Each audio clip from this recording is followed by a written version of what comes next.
beautiful people. You're welcome to another episode of Nursing with Abby. I'm so excited to have you here with me in class today. Our 15th series of Antenatal and Motherhood. Wow, it's been a beautiful and awesome journey along our antenatal and motherhood knowledge. For those who are yet to catch up, please make sure you catch up with all of my previous videos on Antenatal and Motherhood series, and it promises to be so exciting and educative.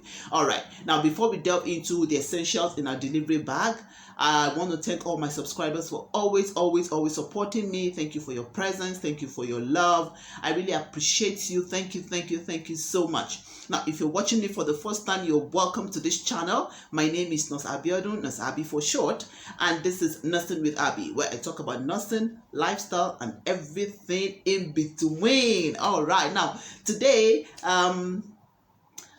let me introduce myself properly again. I'm a nurse, I'm a midwife, I'm a public health advocate, and I love what I do. So today, delving right into the topic for the day is, what are the essentials? What do I pack into my delivery bag? Now, it is time for birth. It's my month of birth, and I'm waiting for that bundle of joy to come in. So what are the things I need to get? My essentials, essentials. The items I need to get into my delivery bag to take to the hospital for the birth of my bundle of joy. Now, I'm not talking about walker. Now that I'm not talking about bathtub, okay? Those things are not needed right now. They are needed much later. It's not about seater or walker, but those essential items that will be needed to help the healthcare provider to give you enough care and also help you to ease comfort even at the time of birth. So get your pen and paper and jot down this point. Now, before I start with the requirement of the essentials, some people would ask me, when exactly should I start preparing or buying my essential items for my birth bag? And I always tell my antenatal mothers that start as early as you can. At least by the time your pregnancy is 6 months old, your essentials should be complete or almost complete. Now, some people would ask me why. I do tell people that it's better that you have everything ready and prepared early enough. It's not very nice for a woman who is heavily pregnant having to struggle around the market looking for baby essentials. It's quite frustrating, and even at that moment, all you need is a lot of rest and not running around the market. And even at that time, you might not even have the strength to do so, considering the stress of the pregnancy. And at the time you ask somebody to help you, the person might not really know your taste or your desire for your baby. So why don't you do the packing? Why don't you do the buying yourself when you are much agile at the earlier stages of your pregnancy? Okay, all right. So like I said you can start as much as early as 2 months old in pregnancy, and then you can start buying it gradually, one step at a time. Like they say, little drops of water makes a mighty ocean. All right, so we are going to be delving into them right now. Now I need to sound an affirmation also, or like a kind of encouragement that you don't need to have all the money in the world to get your baby essentials. Okay, as much as we love to give the best to our babies, please work within your budget and try as much as possible to plan early. Okay, you can keep getting them one at a time.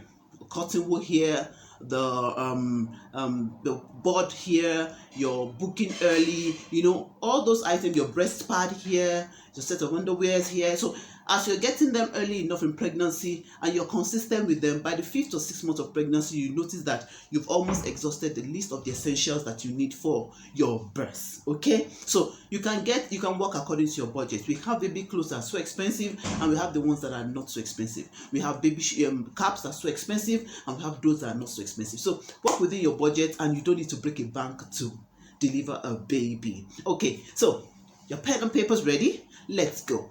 The first thing I wrote on my list here is that you need to have a free gown. It could be a nightgown, but make sure it is free, it's not restricting, and it's not tight.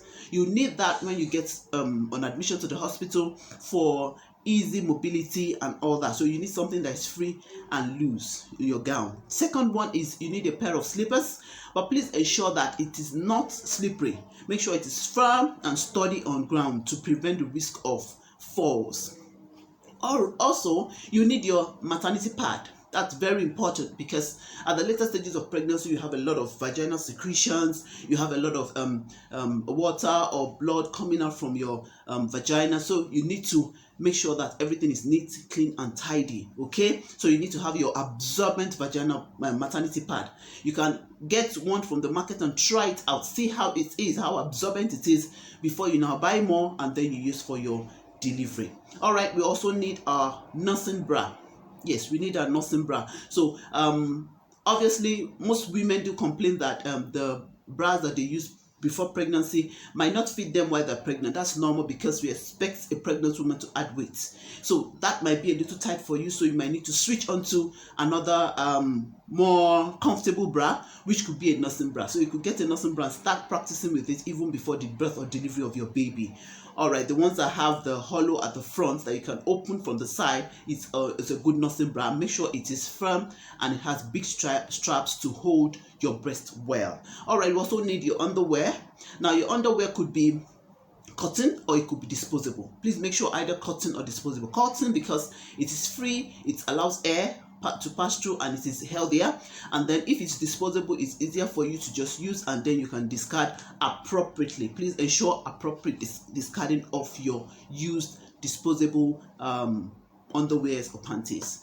All right, another thing is your toiletries. Those are your personal effects, those things that you need for your cleaning, your regular cleaning, your toothpaste, your toothbrush, your lip balm, your lotion, your deodorant, your maybe your hair cream and all that. So those are your own personal effects. Please make sure that you have them ready. It doesn't make a lot of meaning when you have to get to the hospital and you are seeking for toothpaste or brush from the nurses on duty. So please make sure you get everything ready before the birth of your baby. Also, you might need adult pampers, which is like an absorbent lining that you place on the bed to help to absorb moisture or water or whatever liquid or fluid that's coming out from you. It just helps to prevent the bed linens from getting soiled. The hospital can provide for you, but there's no harm in getting one or two extra for yourself. And it also helps to keep the place clean, neat, and tidy. Okay. Then also you might need you need a portable fan. Now some people might need this, some don't, so this is optional. Portable fan that some people do have hot flushes during the later stages of pregnancy, and they might just need that fan to give them a little more comfort. All right, another thing, we are moving on to the babies items now. We need babies clothes. We have a lot in the market that you can work with. You can use the one with wool, which is much the cooler for the baby, because the baby has to be warmer for the baby. Pardon me for that. It has to be in a warm environment, because the baby, the environment in the womb is warm, so the baby has to be in a warm environment. So you need something that is like, if the attire or the clothes you bought is a little thin, it's not so thick, please make sure you add more, maybe by 2 or 3, so that the nurse or midwife can put on as much clothing as the child needs. Also, you need your baby blanket, you need your swaddling clothes, you need your towel. So you can get any of those to help to provide warmth for the baby. You also need your baby cap, your baby socks, and probably your baby's gloves. All those are also very important to help create that ambience, warm environment for the baby after birth. All right, you also need your diapers, not forgetting your diapers. Okay, that's also very important. You also need car seats,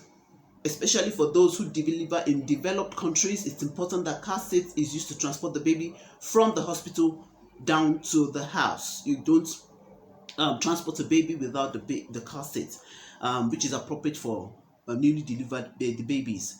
All right, we also need healthcare card. That's very important also. Your healthcare card or your patient's card, which identifies you to be a registered patient in the hospital. Then you also need your health insurance card. A lot of people, maybe they're under insurance. Make sure that your insurance status is up to date, so that there's no embarrassment or misinformation on the day of delivery. So make sure that your insurance status is up to date. All right, we also need your previous health records. If you're not registered in that hospital, please make sure that whatever hospital you're going to, they're going to ask you questions about the health records. Okay, you can check the video I made about things that you need to go with during your booking. That is very important. Or the questions they will ask you during your booking, please make sure you check the previous videos to know more about the questions you're going to be asked on booking, in case you don't deliver in the hospital that you registered the pregnancy. All right, you also need some forms of comfort like books, magazines. You might need your charger and your phone, your cell phone, your charger. You could even need your power bank. Okay, you could need your camera, you could need some money, portable CD player just for comfort. You could also need some other essentials, like spiritual essentials, like your Bible, your Quran, your rosary, your Hindu books. Whichever religion that you practice is fine. Also, you need some form of nourishment. You could take some snacks, some crackers, form of fruit juice along with you, some fruits also.